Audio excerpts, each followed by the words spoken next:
So I was watching another tutorial and some things came to light about some of the things that people may not know that exist already in Maya. And in particular, in this case, it was some of the pivot tools. Back in the day, there used to be a thing called Pivot Toolbox, which was awesome. Probably still works. I don't even know where you'd find it, but it was a great way for moving your pivots around. And eventually, Maya built some tools. You probably know if you hold or tap D or insert, you go into the pivot move tool, which gives you this little manipulator. And you notice if I hold it over different, either an edge or a vert or CV or a face, I can align that. But also and it moves the orientation and the translation of your pivot. But if you hold down Shift, what you'll get is something kind of funky in that you can actually, that's not, wow, actually there's a whole bunch of things you can do. I'm holding down Shift and Y and it'll do an aim Y. Well, that's kind of cool. So let's try that again. I'll select here and then hold Shift and Control and it'll aim it from this pivot to that edge. If I just click on the face, it'll click it there, right? If I hold down Control, it'll only do an orientation to match. So you see how that's changing there. We can get that sort of weird orientation. I can do, since I have that channel, that manipulator selected, if I hold down Shift, it'll only move in Y to align to the translate Y, which doesn't make a whole lot of sense in this case, but otherwise I can, I'm using the middle mouse button to move it, and you'll notice if I click on a manipulator handle, it'll highlight and stay highlighted. Is that a word? And so if I hold down Shift, you see how it says pause Y? So what that'll do is only move it to match positionally in Y. Or if I say just click on there, now it'll do pause X, right? So it's snapping to pause X. So this doesn't make a lot of sense, but it does do it. Or obviously pause Z. Again, I'm holding Shift down.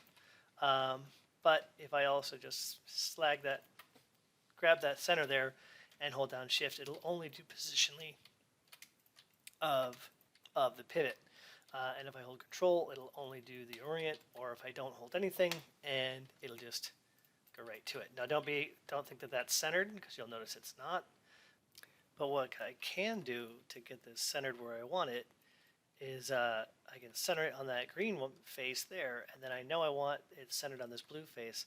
I'll just select the translate X there, hold down Shift, and it moves it dead center there, and now it's centered where I want it to be centered.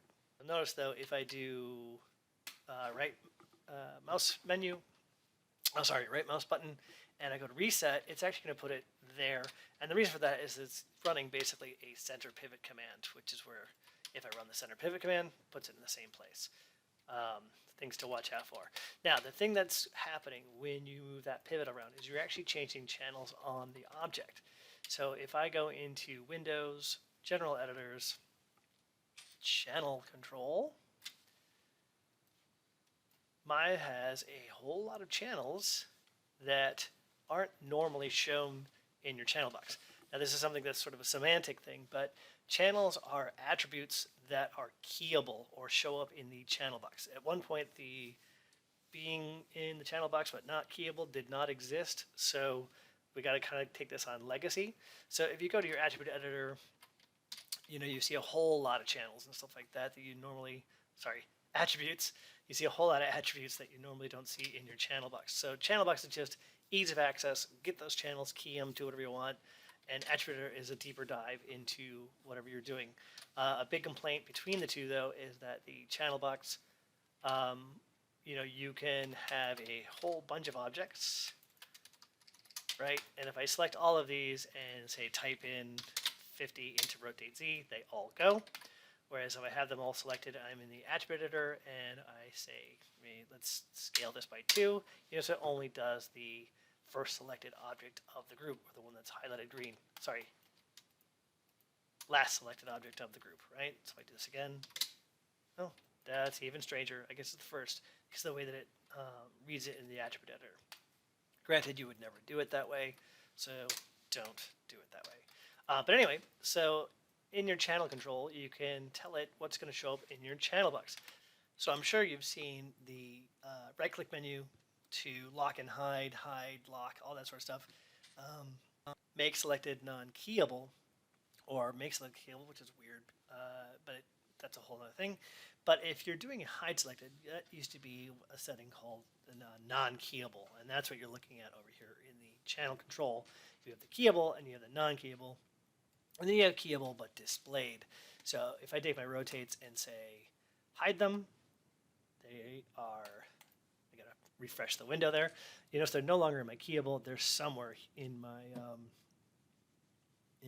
non-keyable hidden, and they're not in my non-keyable displayed. But if I take, say, the scales and I say make selected non-keyable, they turn that little gray. You notice they show up over here. And it's kind of fun. You can select this. Another way to do that is to move them, right? So now if I find those rotate to X's, X, Y, Z, I can put that back.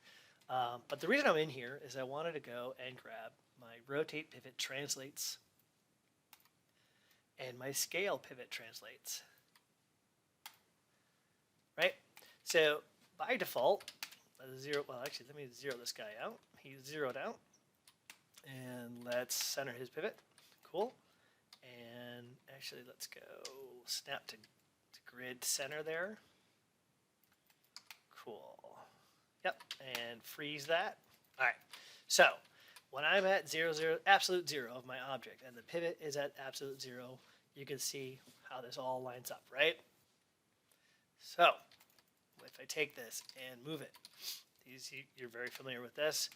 That is, moving, translating, scaling, and that's based on its original position and getting moved from that original position. If I take this over here and then freeze it, you notice that those values all pop down into my rotate pivot, scale pivot positions, because basically now that's their new 0. Basically, it's like an offset from ground, right? And when you do that freeze, you're actually baking the component level, like CVs or verts or whatever, into their position. If I select these guys, they do have positions on them, and that becomes their new 0 position. So you want to make sure you are paying attention to that when you freeze things. Okay, cool. So let me recenter the pivot, and also let me put this object back to where it came from. Incidentally, a very fast way to do that is you do have this menu up here. If I go to absolute transform, and now I'm back to absolute 0, I'm going to freeze it, and I get my zeros back, right? So that should sort of make sense. So now what I'm going to do is hold D and actually move that pivot. And when I do that, you see I get values on the rotate and the pivot and the scale pivot, values on the rotate and the scale. Now you're like, well, why would I ever want those different? Well, maybe you would. So one of the things that's kind of funky is that if I take this and change its value, and I'm going to hit that D button again, if I hit E, you see that for rotate, you see my rotate tool is right where I left it. But if I hit R for scale, you see my pivot's way out here. Why would I ever want that? Who knows? Maybe I'm doing some sort of animation. Ordinarily, we would just do this with hierarchies, and you change where the positions are. But for whatever reason, you may want to do something like that. You can. To show those, you can go to Display, Transform Display, and you have rotate pivots, scale pivots, right? So they look almost identical, but the scale pivot is a little diamond, and the rotate pivot is a little circle. What's fun is no matter how far I zoom in, it doesn't change its scale, or size, sorry. So let's zero these guys back out again. Cool, now they're back to where they should be. So if I hit D and snap it to this face, you can see how it changes those. If I hold down Control and orient it to this surface here, you see now I'm sliding along that surface. You see that I haven't gotten anything changed here. So something else has been changed. So let's go back into that channel control. See, I open it up all the time, right? There it is. Cool. And let's get our rotate axis. And where's the scale axis? Does that exist? Does not. Okay. So, but the thing is we can look at our attribute editor here, go to our pivots, and we don't seem to have any information for that, right? So this is sort of a temporary thing. It's not baked into our cube in any way. If I move this, you notice I get some strange values in my transit X and Y. I'm actually in a temporary state. So if you hold down W and your left mouse button, you notice that you're not in world, you're not in object. So you need to go dive a little deeper and go into access, and you should be into a custom, right? Which I believe is what that is. So let me hit Alt P, which is my hotkey for pulling up the tool settings. And there you can see I am, yes, in custom. So if I pull the drop down here, you see all your possibilities of moving that pivot. So object is your default. So you see you get perfect values in your translate X, Y, and Z. You want to work in this most of the time. The reason for that is when you key this, you want those values to react exactly what they are. You don't want to have to be dealing with 3 different axes at the same time.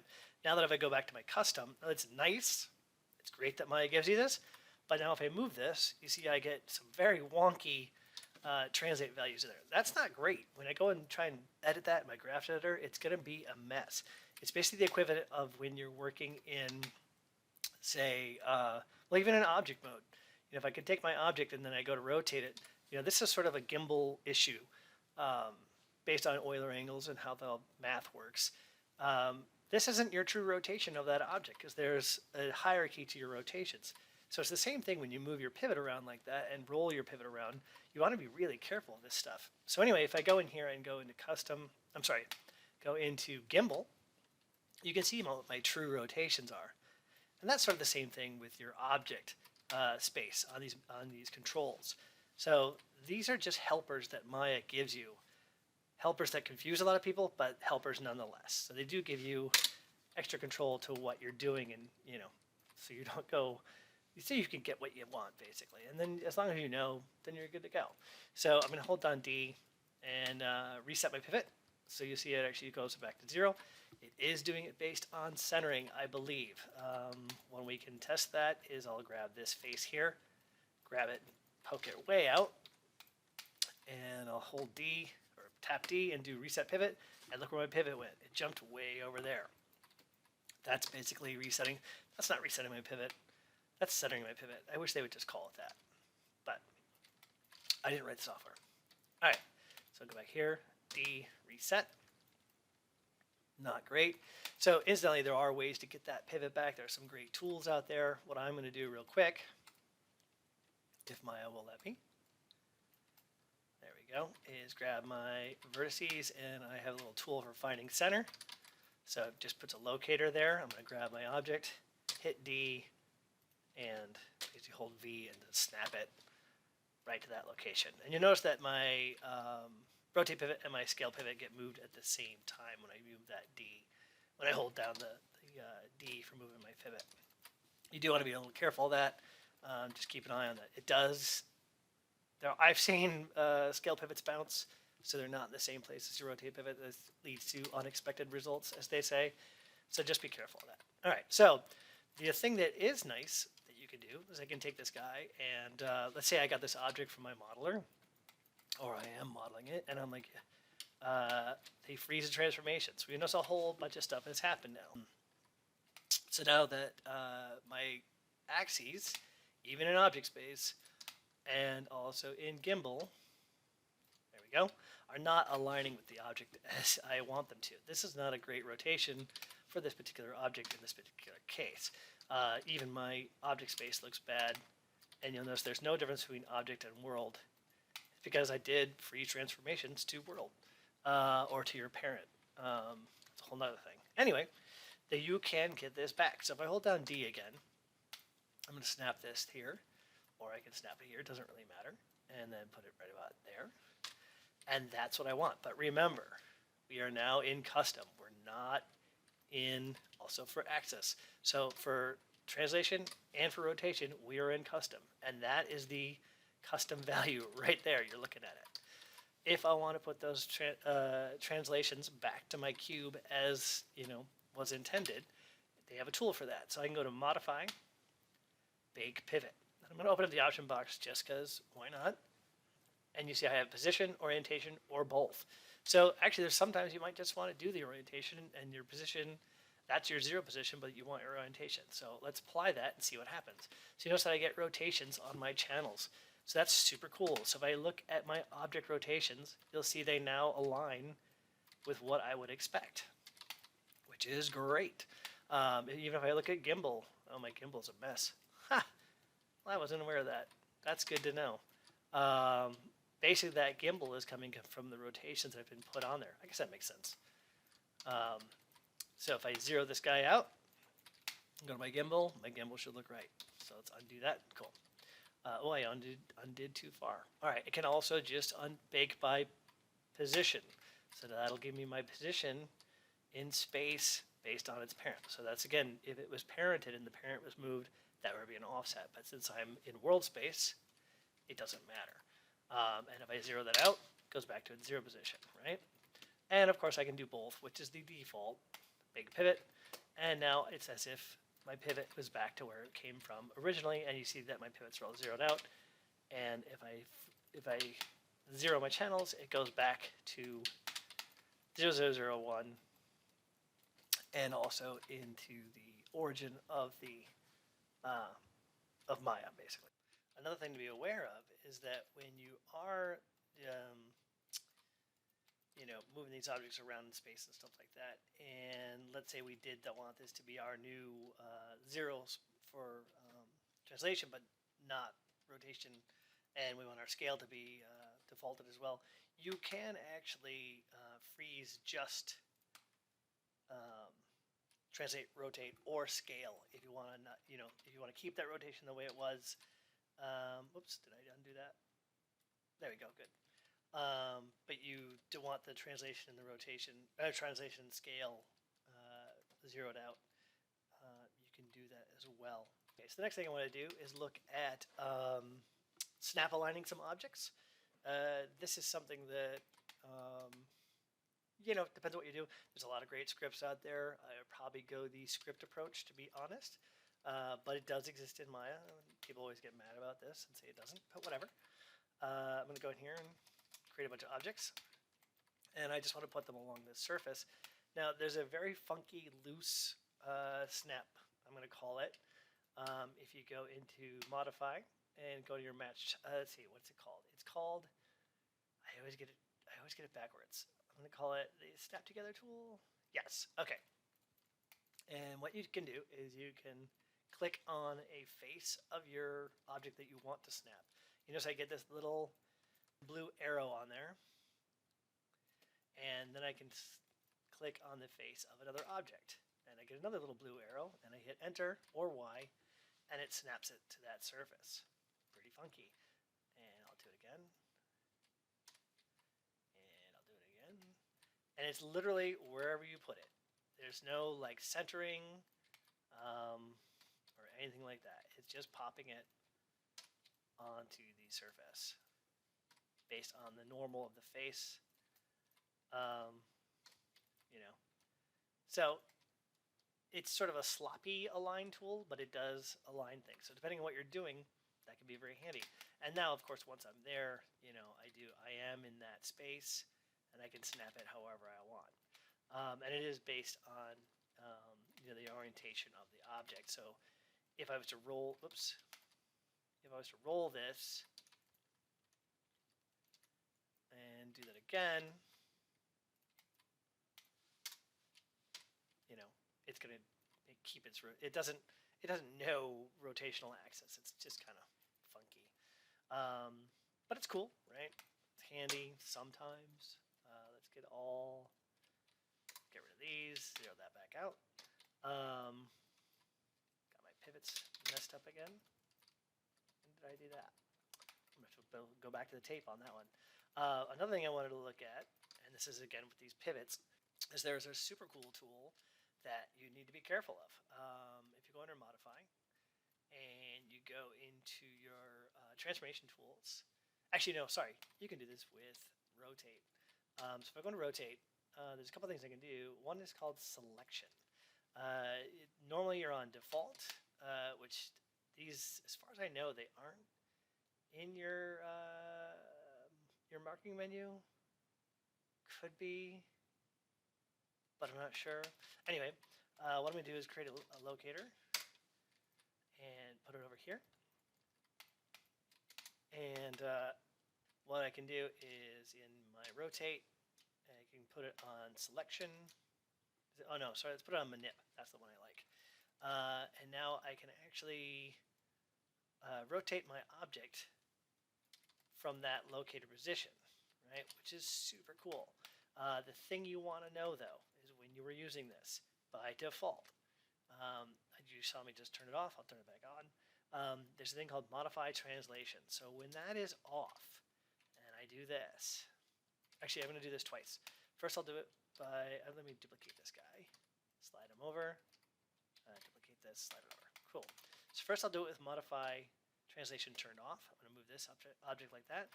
Super handy. So if you can think of like, if you had like a foot on the ground and your rigger didn't put a pivot there for you, no big deal. Pivot the foot from that location, you're good to go. It's pretty awesome. Or the heel of the object, or the heel of the foot, sorry. Right? Super cool. Now I'm going to do that again, like I said, with the other object, but I'm going to turn modify translation on and rotate him up as well. And let's take a look at our values. So if I look at our first object, we notice I don't have any translational values at all. This is really dangerous because most of the time when you're animating something, you're only keying what's shown here. You're not giving access to your pivots like I've done here. So if I go to my other object where I had modify translation turn on, you can see I get values on my translate X, which is what I would expect in this case, because to get to that object to that position, I'm going to rotate it and then lift it up. It's not a hierarchy, I'm actually just moving it in space, right? So let's go and redo that and rotate it up, and you see I get these values on my translate and rotate, whereas the other one, my translate just still 0. So if I zero out my object on the one that didn't have modify translations turned on, my object stays up in space. And this is where it can get dangerous. So let's take both these guys and zero them. And you notice that this one's not zeroing to the right location because my rotate pivot got messed up. And take these guys. Come here. So let's key both their rotations and translations at 0. And I'll go to the end of my timeline and select that locator like I've been doing, and in the tool settings I'll have modify translations turned off, and I'll rotate this object up, key it in rotation and in translation, and then I'll select the other one and turn modify translations back on, rotate it up, and key in rotation and translation. And if I scrub the animation, you can see the difference, right? So on this one, my rotate pivot actually got changed. And if I don't key that, I'm not going to get the desired result. Whereas on this one, it actually is changing the translation and the rotation, which is what I do want. Granted, it's not a hierarchy, so it is just moving it A to B. I'm not getting a nice curve there like I would want, but it did at least be safer. Now the reason I'm bringing this up is because if you have a character rig that you brought in, especially if it's referenced, you do not have access to these values. So you're not going to get that nice motion. So if you decide to use this tool, make sure you have modify translations turned on. And then the last thing I wanted to show is just something kind of funky. It's been around since Maya 1. And that's just a placement tool. X, there we go. freeze, and I'm going to hide these guys so we don't really need to see them. Don't want to lock them. Well, I guess it doesn't really matter. But what I wanted to take a look at, why is that a group?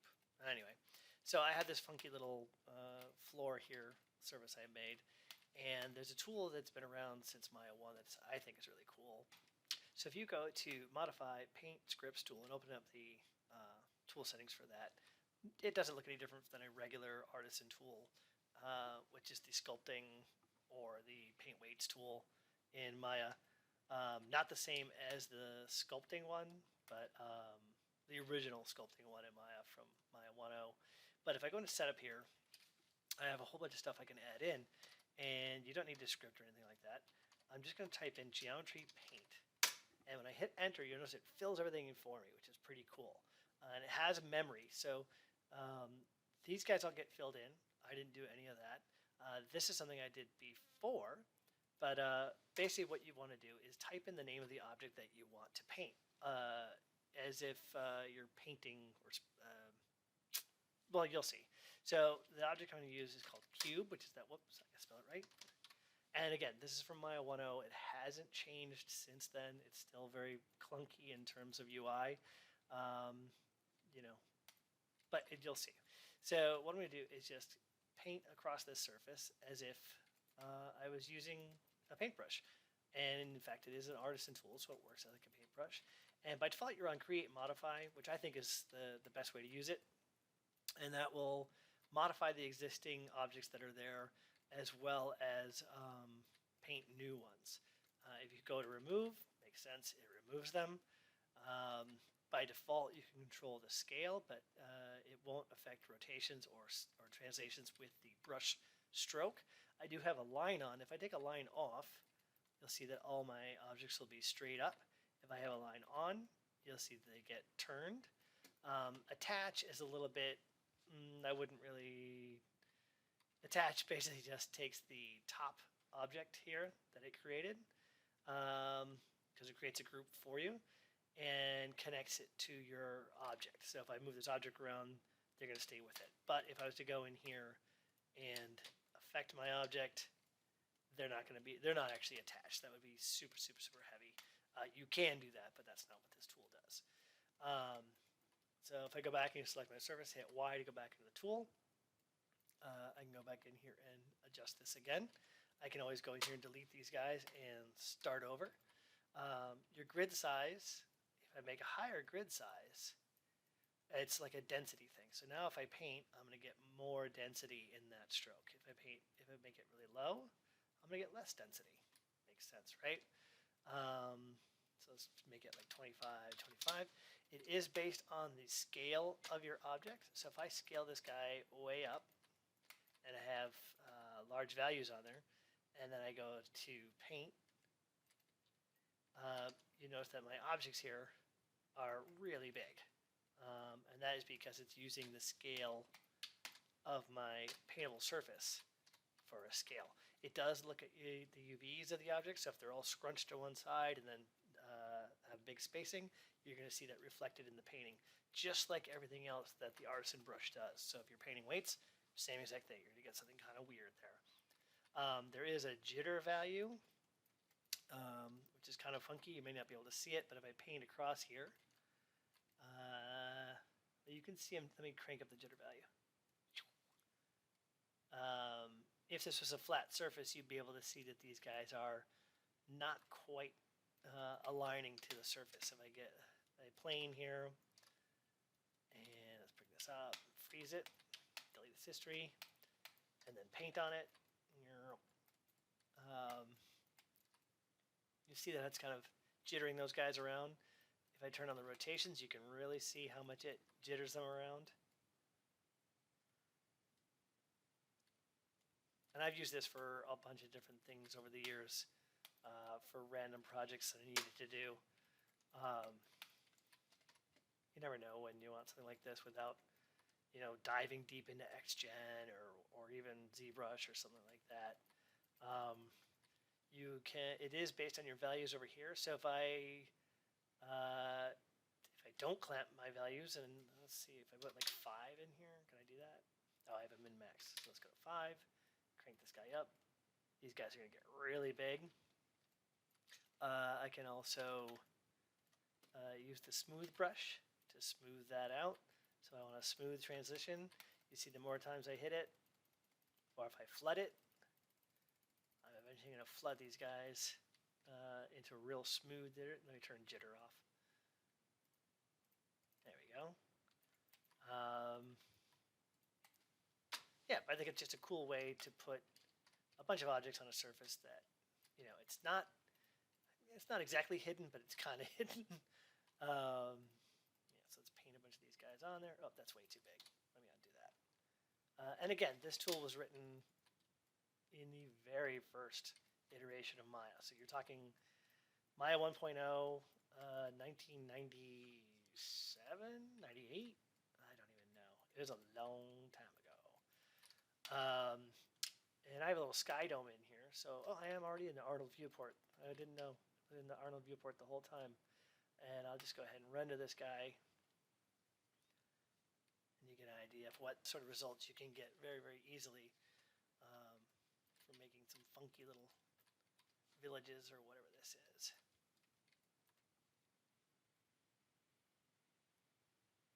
And these are just Lambert shaders. I don't even have good shaders on there.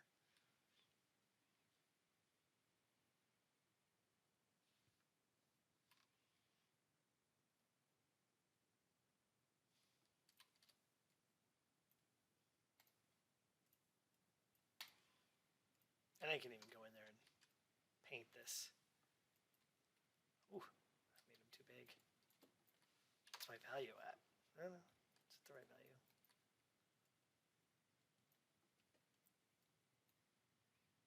All right. So I hope that was helpful. And the next time I get bored, I'll make another one of these videos.